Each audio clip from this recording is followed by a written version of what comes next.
morning, Geek Trade Nation. I'm Cain Martin, and I just woke up. Good morning, Geek Trade Nation. I'm Drake the True Snake, and I just woke up. Morning.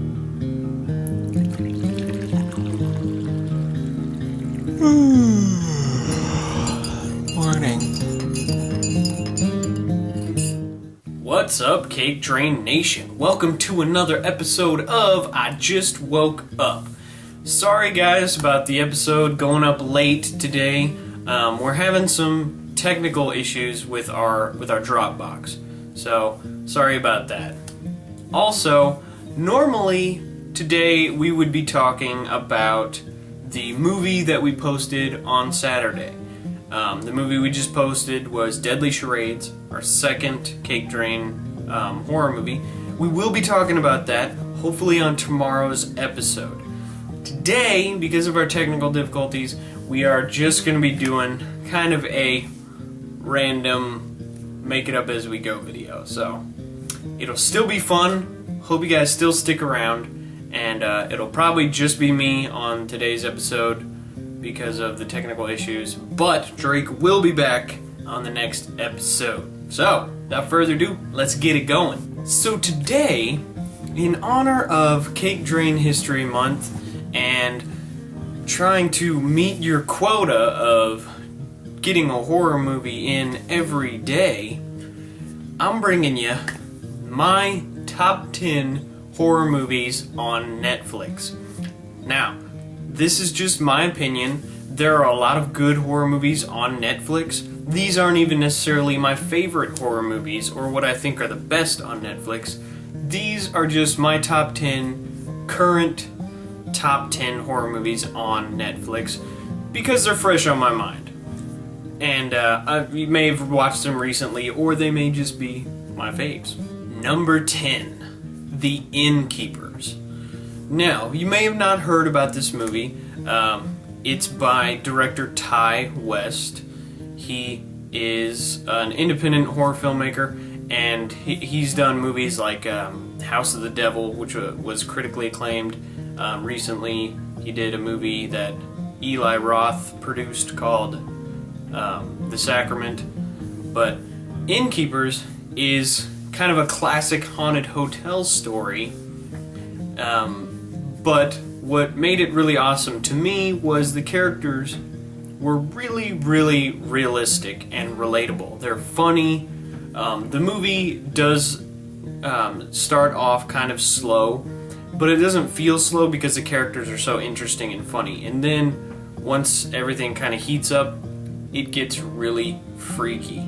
It's one of the more recent movies that's actually freaked me out. Now, it's not that new of a movie, but I recently watched it, and I was watching it by myself in my office, and I had to turn on the light towards the end of the movie. So it's a good one if you like kind of classic haunting movies that are just really well done and a pretty movie to watch and really freaky.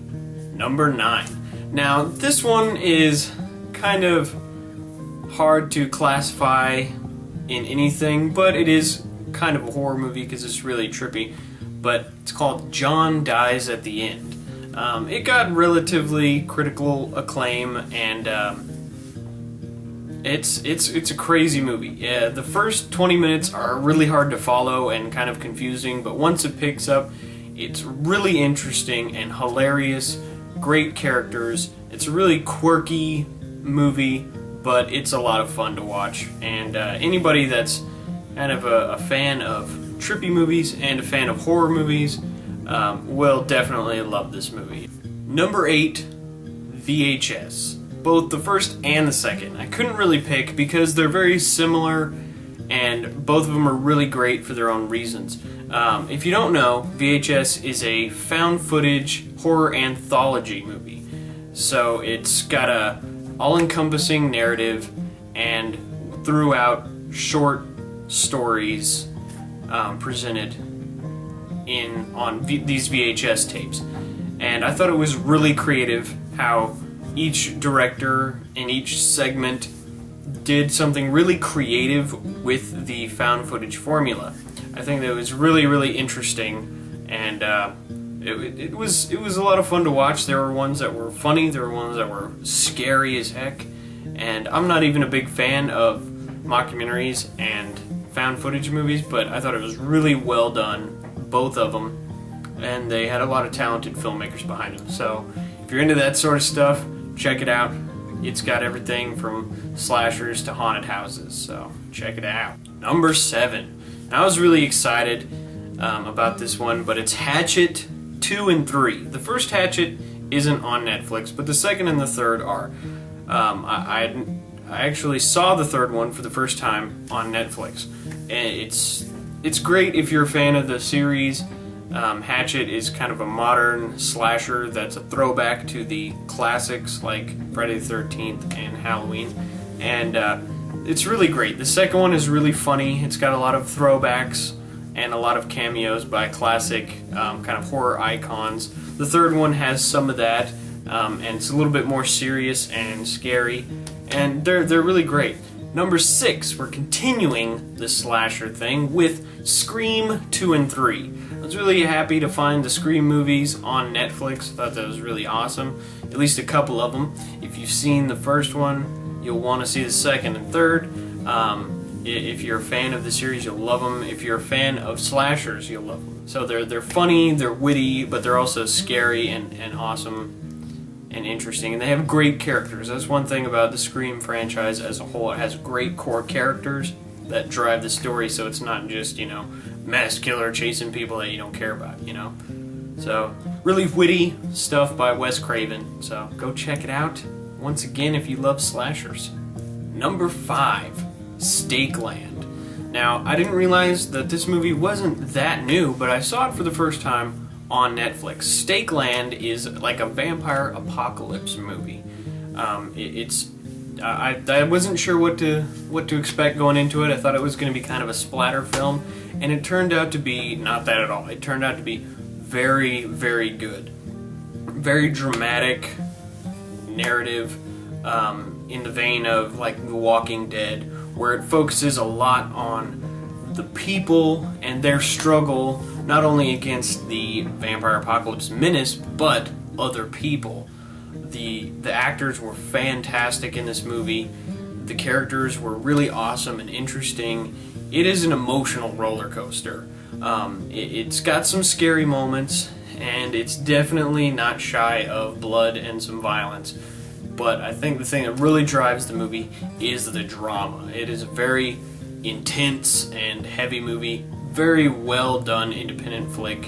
Very well done. I was actually really surprised by this movie. So if you're a fan of The Walking Dead, if you're a fan of vampire movies, or if you're just a fan of horror movies in general, you will love this movie. It's fantastic. Now, number 4 is on a lighter note, Tucker and Dale versus Evil. Now, I know what you're thinking. If you're like me, the first time I heard that title, I was like, what? This has got to be terrible. It's got to be like, Trailer Park Massacre or something. But no, Tucker and Dale versus Evil is not what you expect at all. It is kind of a reverse play on the horror formula. It's very funny. It does have some violent parts and some graphic parts, but it's not really scary. It's a great movie. Absolutely funny. If you are a fan of the genre, you get all the humor in it, and it's great. Tucker and Dale versus Evil, man. It's great situational comedy. Number 3, You're Next. This is probably the best slasher movie that I've seen in a while. It is fantastic. It's not your typical slasher movie, but it does have some throwbacks. I don't really want to spoil anything, but it's a fantastic movie. The cast is really great. They're great actors in it, and it's just a great fun movie to watch, and it's intense, it's emotional, and the characters are fantastic. Once again, it's a very character-driven movie, and that's what kind of carries it, and you don't really know what to expect. It's great stuff if you're a fan of slashers, or if you're just a fan of horror movies in general. because it's not your typical slasher movie by any means. So go and check that out. It's a great independent movie. Number 2. Now I had to mention this just because I saw that it was on Netflix. Evil Dead 2. Now it's the only Evil Dead that's on Netflix, but the first Evil Dead is my favorite horror movie of all time. So of course I had to put the second one on this list. And finally, dun, dun, dun, dun, number 1. The number 1 horror movie on Netflix. Cabin in the Woods. Now, if you've seen it, you know exactly what I'm talking about. This is one of the best horror movies, in my opinion, ever made, because it turns the whole horror genre on its head. And really original concept by Drew Goddard and Joss Whedon. It was a fantastic movie. I actually have the poster on my wall right behind you guys. Whoop, see that? Yeah. But loved it so much, and the fact that it's on Netflix is awesome. So go and check it out if you haven't seen it. If you're a fan of any kind of horror movie at all, this movie's got it, and you'll really dig it. I think it's really funny, and it balances the horror and the humor very well, and it doesn't get gratuitous or stupid. It just keeps getting better and better, and it's a great crazy ride. So enjoy that. Well guys, I hope you've enjoyed my top 10 horror movies of Netflix. If you haven't seen any of these, you'll be excited to watch them. You can add these to your list of horror movies to watch by Halloween. So that's 10. That should cover you for 10 days. But yeah, it's awesome. I'm super excited for everything that's coming up in the rest of the month. Remember, Wednesday, we've got another movie coming out, another classic Cake Drain movie. Tomorrow, we will be talking about the Cake Drain movie that just came out on Saturday, so look forward to that, and just look forward to the rest of Cake Drain History Month. Alright, now I'm going to let Drake do the outro, and I'll see you guys tomorrow. Peace out. Remember, Peace! My butler's gone, he went away.